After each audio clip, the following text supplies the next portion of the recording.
Hello everyone, welcome back to Primal Prepper. I know it's been a while, and I know at the beginning of the year I said I was going to be doing, my New Year's resolution was I'm going to be doing one video a week. Well, that's gone out the window, hasn't it? Sorry, everyone. But, okay, so, as you may know from the title and the thumbnail, this is the real cost of the Iran conflict. Okay, I've done a little bit of research into this. It's just Google. Okay, nothing too deep. And according to Google, this most recent conflict in Iran started on the 28th of February. So let's just call it the 1st of March. Okay. And the Straits of Hormuz themselves, they closed round about a month later, the 27th of March. Now, okay, this is going somewhere. Just bear with me while I do the numbers. Okay, now it takes on average between about 20 and 30 days for an oil tanker to get from the Straits of Hormuz to the UK. If you want to know the US ones, you can just Google that yourself, but it's about another 10 days on top of them. Okay, so it's about 30 to 40 days to get to the US. Obviously, it depends which routes they take, which ports they're going to, etc. How many storms they have to go through, everything else, how many Somalian pirates raid them, whatever it may be. But it takes about a month and a half to get from the Straits of Hormuz to the port of choice in the UK. So now, and we're not just dealing with oil tankers on this particular case, because we're dealing with the cost of this war. Okay, so the bulk freighters take a little bit longer because, I don't know, they do more stops along the way. Don't know, maybe get half a load in one place, half a load in the other, I don't know. But they take on average about 25 to 40 days. So for the US, that would be about 35 to 55 days. Okay, now, when you start to crunch all these numbers, you realise that, well, if the Straits of Hormuz closed on the 27th of March, that means nothing's come out of there since the 27th of March. Or if something has, it's a trickle.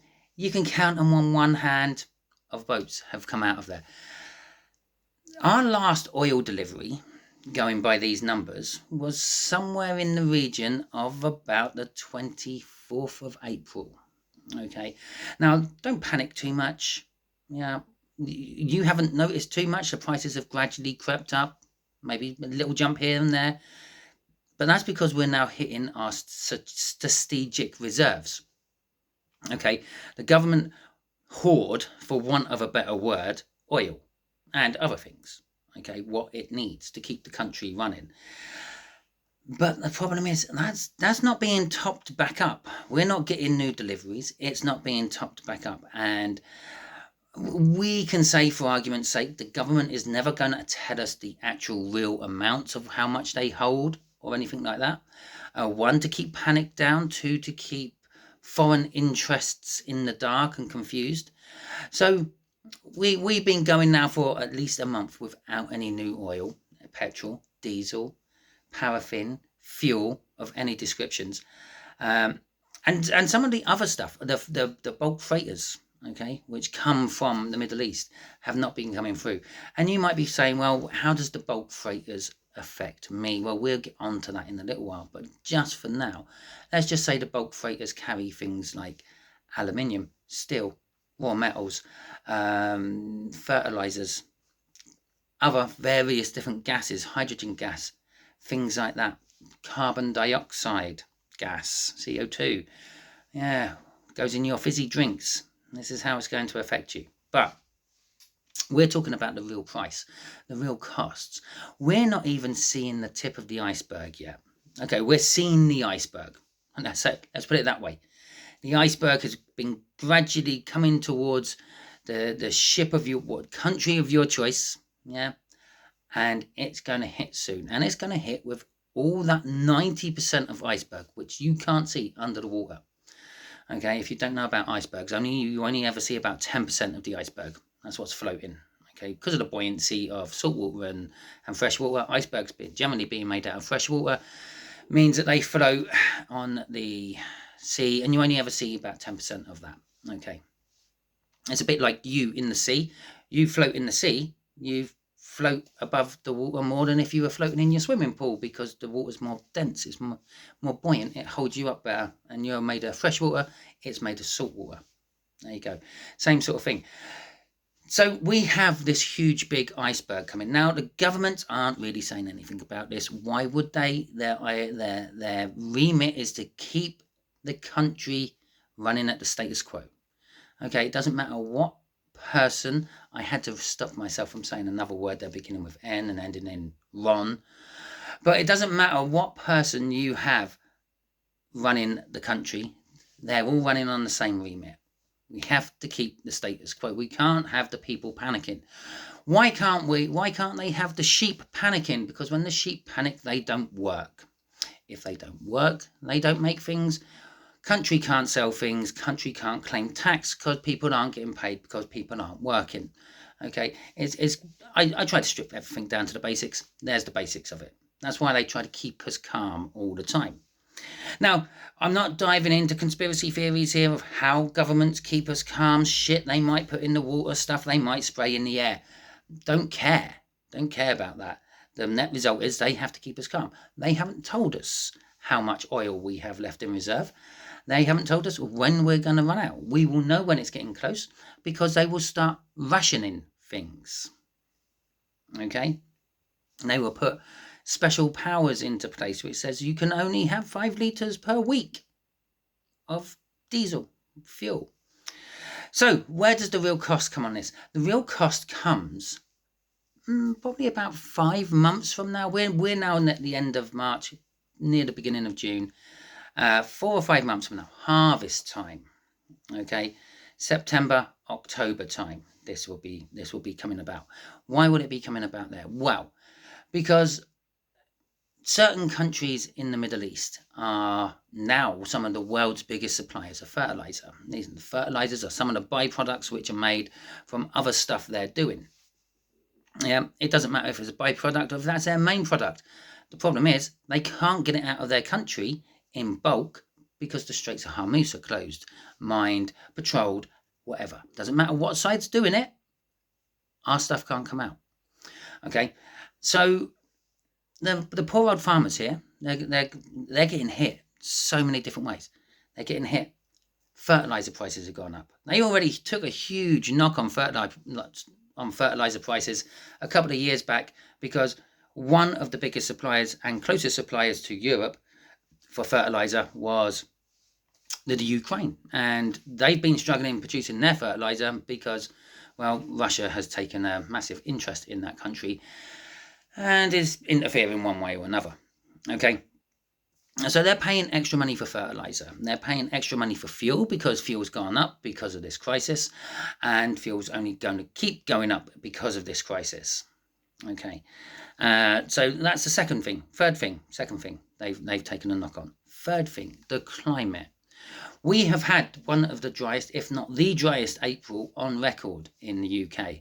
And I believe that in some states in America, you are looking at multi-year droughts and things aren't improving. Lake Mead is getting down to its, it's not the dead pool. It's the one just above the dead pool. It's starting to struggle to produce power through its hydroelectric dams because the pressure in the lake is not there anymore because the water is not there anymore. Why is the water not there? Because it's not filling up as quick. Why is it not filling up as quick? Because it hasn't had as much rain as it normally gets, and it hasn't had as much snow as it normally gets, and some of the top up it normally gets throughout the year is snow melt. No snow, no melt, no top up. It's quite simple. On top of that, you have the increase in population around these water reserves. We are always growing. We are like a bacteria on this planet, a fungus, a cancer, a mold. We multiply, and that's what we do, and we destroy as we go. Okay, so that's not the point. Again, we're not going down these theories, but it is what we do. So the farmers are looking at no water, which means they have to pump water in. Okay, I'm not saying that we're not going to get a crop because there's no water. It's just they pump water in.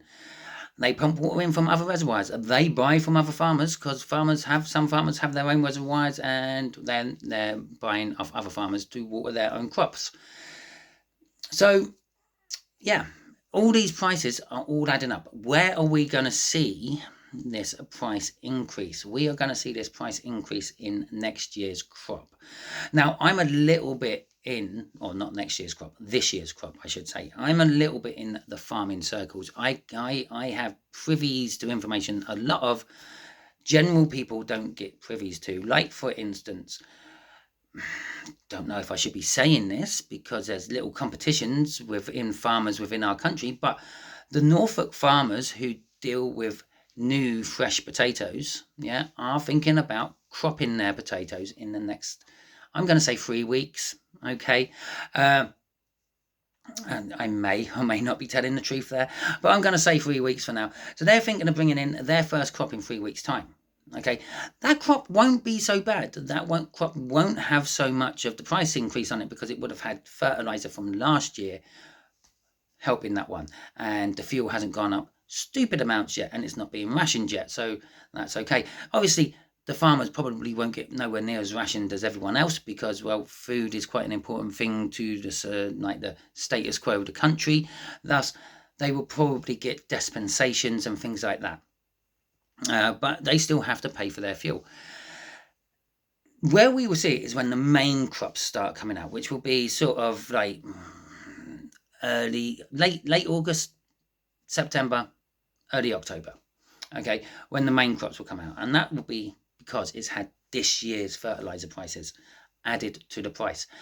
Not only that, they will then keep probably the big percentage of what they take out of the ground in their stores. Now, their stores run on electricity. Now, some of the stores out there, they're very good. They are, because of like carbon footprint, net zero, projects like that. Some of them run on pretty much no electricity drawn from the grid. They're running on solar panels and batteries. But other stores are running primarily on the grid, which means they're putting energy, which is going up in price because the raw materials used to make that energy have gone up in price. Okay, we've got rid of all those dirty coal burning power stations. We got rid of those oil burning power stations because they produce that nasty black sooty smoke when you burn them. Okay, we're still burning gas, which is probably producing just as much carbon dioxide. You just don't see it. Okay, so, but these things, they're going up in price as well. Yeah, minimum wages keep going up. Just you think, oh yeah, well, what's that? An extra couple of quid a day on someone's wage. How many people work in a power station? How many people work in that electricity company? What supplies the electricity? How many people work on that farm? Yeah, these prices start going up, and then when you knock them down, back down to, well, there must be hundreds of thousands of potatoes in that barn with that money spread over hundreds of thousands of potatoes. Yep, but when you're buying potatoes, how many do you buy? Do you just buy one a day? Do you eat 2 or 3 a day? There you go. Let me know in the comments. How many potatoes do you actually eat during a week? And I don't just mean the ones you take home and peel. Think about the ones you might have when you're out, when you pop into McDonald's and have some fries, when you have a packet of crisps, when you have a hash brown in the morning with your breakfast wrap. I don't know, but there are many, many places you have potatoes and you don't think about them. Okay, even with the things you don't deem as potatoes. Think about Pringles, hula hoops. They're made from potato. That's just a different process they go through, but still. And it's not just those potatoes you see. Those potatoes will be going into things like tin potatoes, ready meals, etc., which you might not be buying, but those prices will get divvied out over all of them, and it starts to add back up again. Okay, so you'll be paying a cost. By this time, come October time, you're not just paying a cost on your fuel and on your power and on your heating, because you'll be using your heating by then, and if you're in the hot climate, you'll be using your whatever it's called, AC, aircon by then, but you'll be paying extra on your food. And it's not just potatoes. I picked potatoes because I work in the potato trade, but your wheats, your corns, your cereal products will be going up. What sort of knock-on effect does that have? Well, that has a bigger knock-on effect, believe it or not, because if your cereal products aren't good enough for things like flour, pasta, beers, it gets sold to livestock. Now, that livestock eats a lot of cereal. It eats a lot of grass, but it eats a lot of cereal as well. Okay, so your beef's going to go up, your pork's going to go up, your chicken's going to go up, your eggs are going to go up, your milk's going to go up. your lard, your butter. It is one big massive web, and this web is getting stretched tighter and tighter and tighter. I'm not even going to go down the whole realms of what happens when produce A can't be taken from store B to supermarket C for you to go to and get. Okay, we will start seeing shortages in supermarkets and shops, not because the food isn't there, but because it can't be brought to there. Okay, it's sitting in a warehouse somewhere, and there's a lorry somewhere with a load of it on the back of the lorry stuck between A and B, which has no fuel, and it don't have any fuel until the end of the week when it can use its rationing again to get more fuel. Not wanting to worry you. Okay, so all that being said, how can we work around these issues? How can we, as preppers, or just people who are trying to, I don't know, support the world, make it a better place for everyone else, how will we deal with this? Small steps. Yeah, I often laugh at people who wash out their baked bean tins before they put them in the recycling. If you know the process, if you know what it's going through, you know you don't really have to do that. Those baked bean tins are going to get melted down. Whatever stuff is in there, the paper on there is going to get burnt off, scooped off. It's a thing called dross. It happens with all metals. No matter how clean they are, your clean baked bean tin is going to produce dross when it gets melted down as well. But it's still a step in the right direction. Okay? Not using plastic bags or reusing your plastic bags over and over again until they can't be reused. These little things help because, well, why do you reusing your plastic bags help? They're made from plastic. Plastic is a byproduct of making oil, petrol and diesel and the like. Okay, you can start growing your own food. You can recycle your water. There's this thing called grey water. Okay, and it's a grey area, I suppose. It's not your drinkable water, but it's the water you lose from your house. Your bath water, your sink water when you have a shave. Okay, the toilet water you flush. Normally after a number 1, you probably don't want it if there's a number 2 floating around in it as well. Although you could. Okay. Why could you? Well, because this gets you in good practice for when things really go wrong. Okay, we're talking about minor inconveniences at the moment. Prices going up. It's not going to feel like a minor inconvenience when it happens, trust me. Prices going up. Deliveries not arriving on time, shortages in shops. But there will still be food in shops. There will still be deliveries eventually. And you will still have running water and lights when you flick the switch. If all that goes, well, you're not flushing your toilet anymore, okay? Not unless you're going to fill up that cistern every time. And then you're probably going to smack your child around the head every time they flush it. So maybe every now and then, practice safe hygiene for an unsafe, unhygienic world, okay?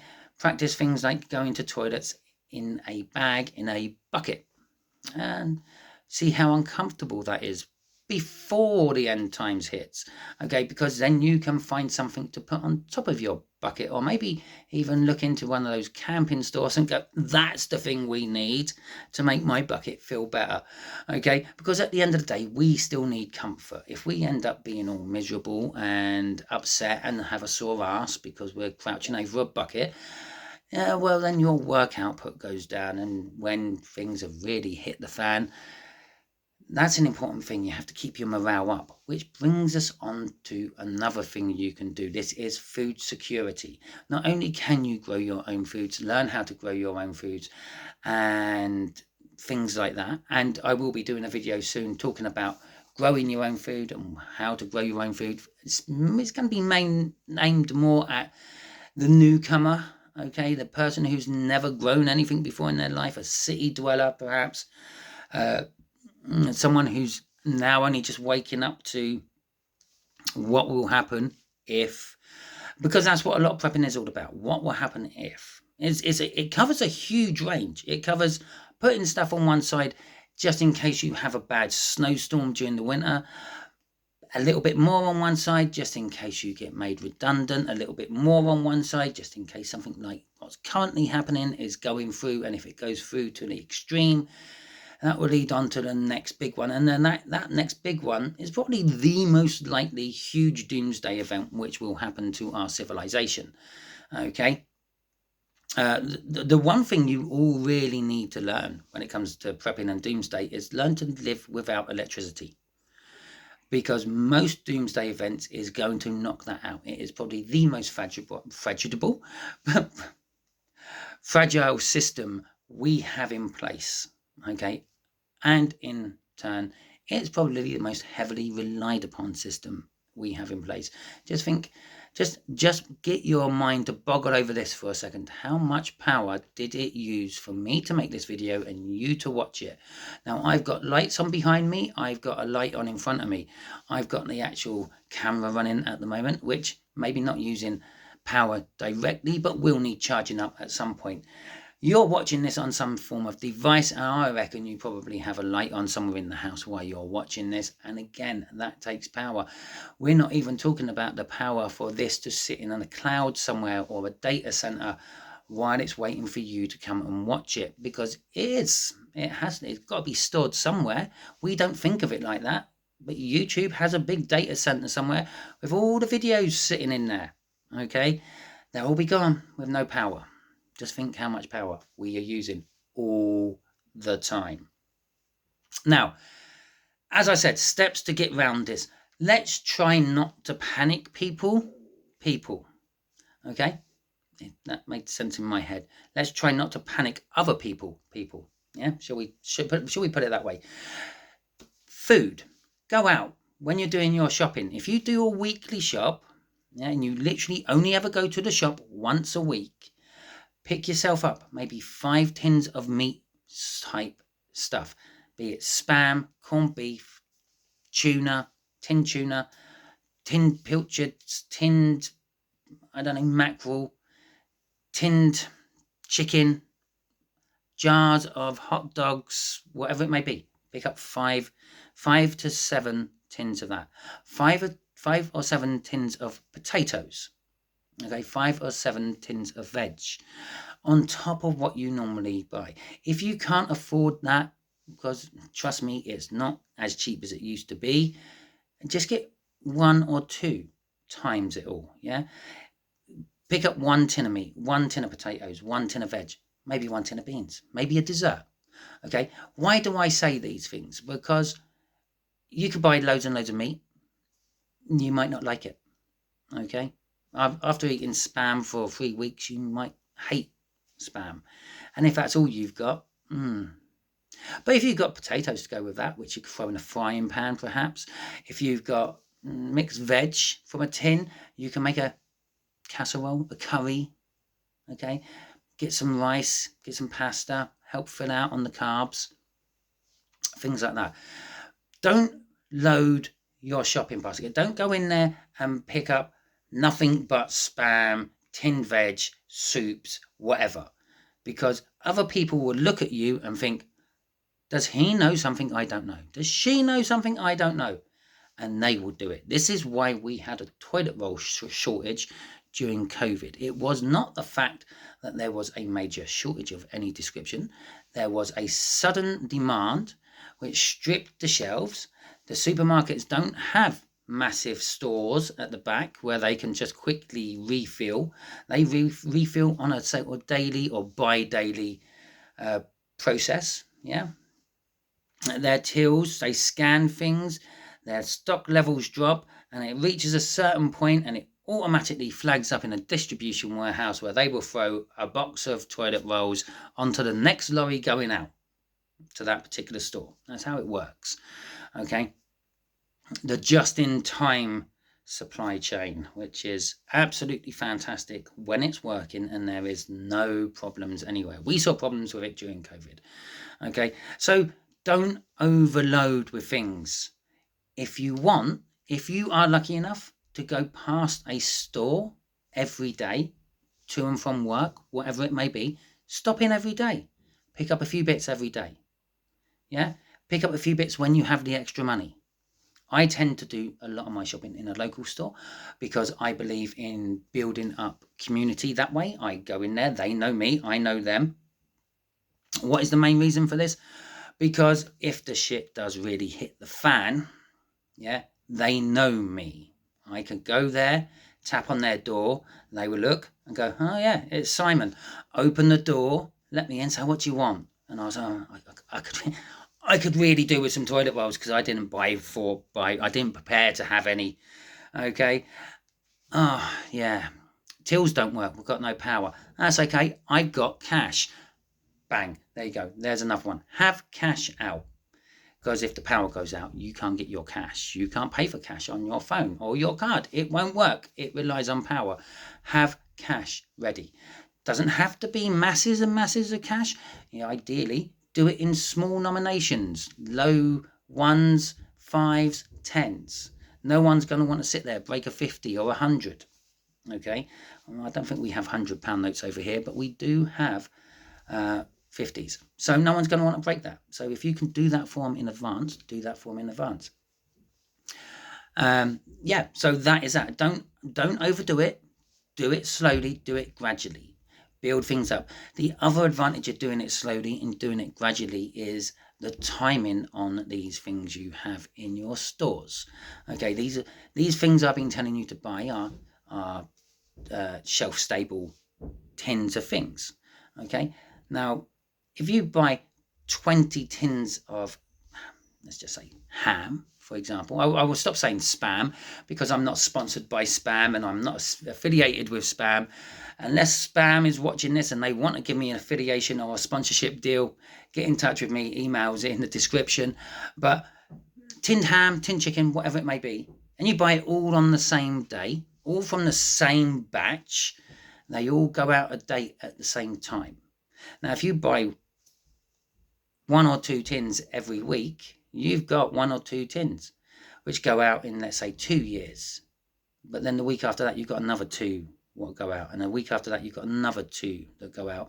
So you could end up having 20 tins of spam spanning over, what would that be, 4 months?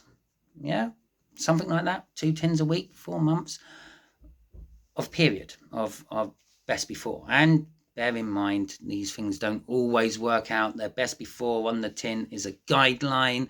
That is all it is.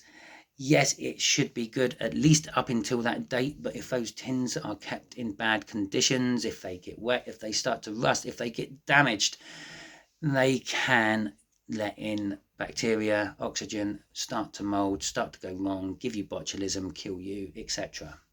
Okay?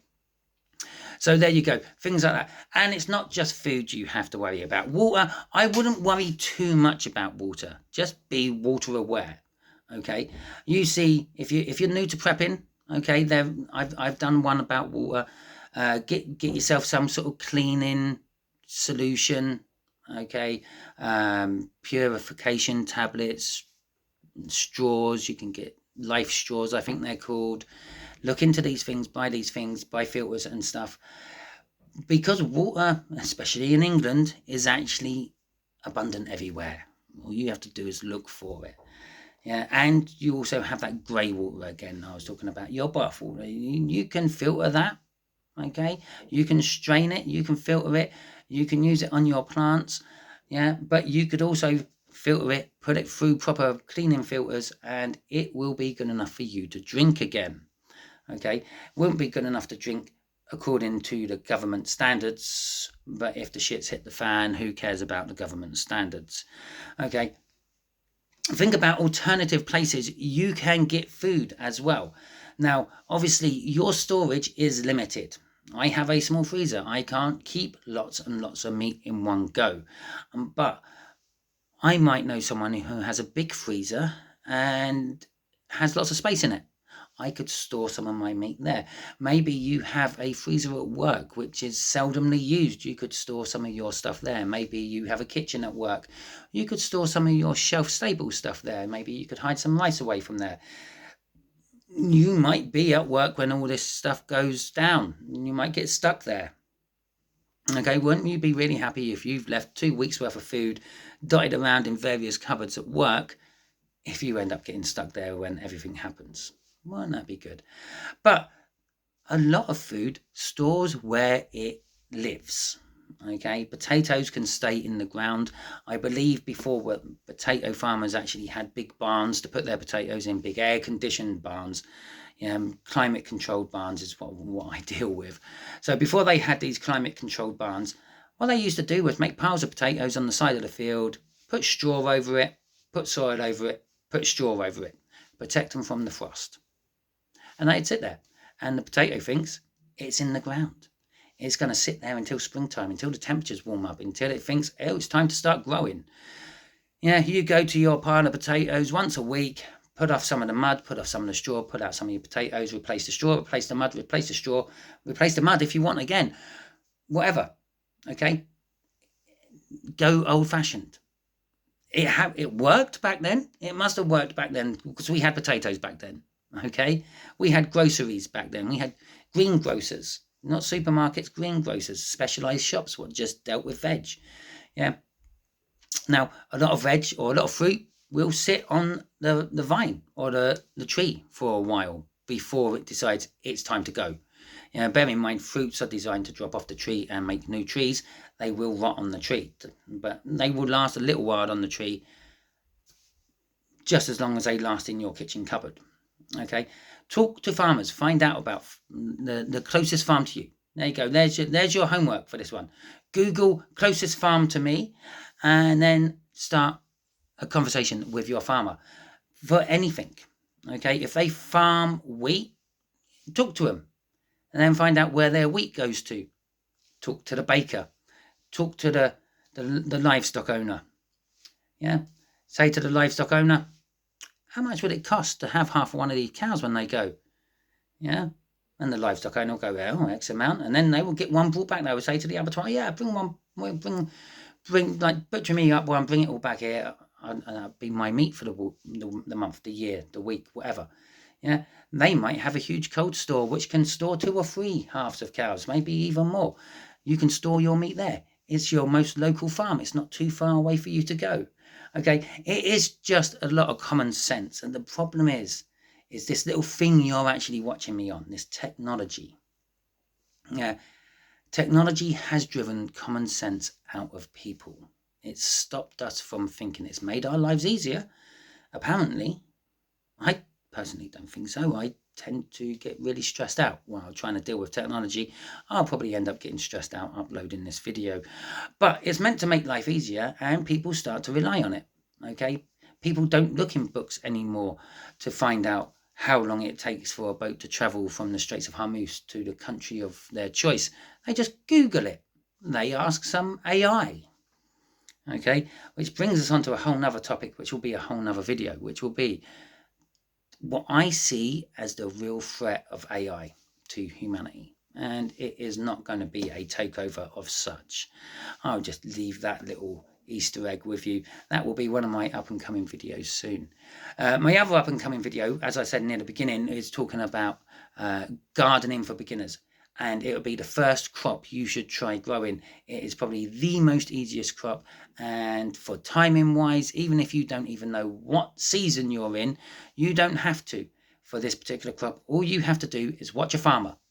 Okay, but I won't reveal too much about that one until I have the video all up and ready for you to watch. Okay, hope you enjoyed this. Feel free, drop in anything in the comments. Put me right if I'm wrong anywhere.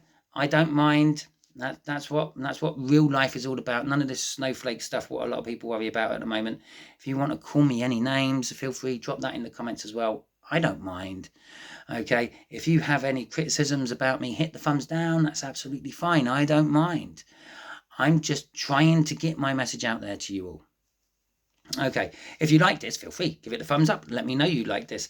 I don't have super thanks or anything like on here, but share it out to other people you might or you think might find this interesting, or perhaps other people you think need to know this stuff.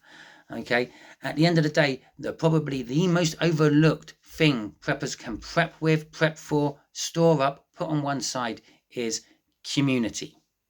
Okay, making friends, making community, talking to other people, communication. Funny, it sounds very similar to community, doesn't it? There's a reason for that. It's linked. Okay, now enough of my communication to you. Let's wrap this up. Until the next time you're watching one of my videos, yeah, don't be scared. Be prepared.